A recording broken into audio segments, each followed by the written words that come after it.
Le plus grand empereur de France, Napoléon Bonaparte,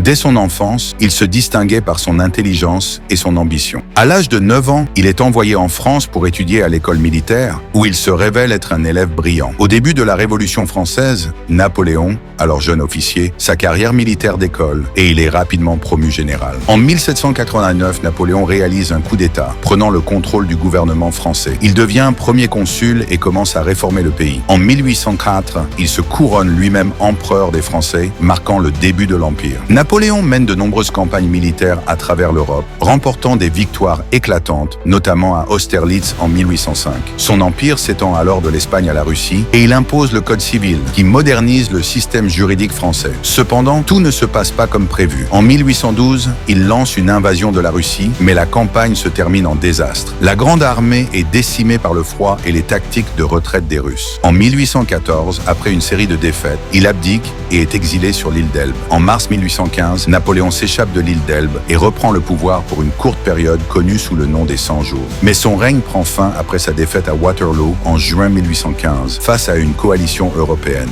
Napoléon est alors exilé sur l'île de Sainte-Hélène où il passe ses dernières années. Il meurt le 5 mai 1821, laissant derrière lui un héritage complexe, tant admiré que critiqué. Merci d'avoir regardé cette vidéo et à bientôt pour de nouvelles histoires.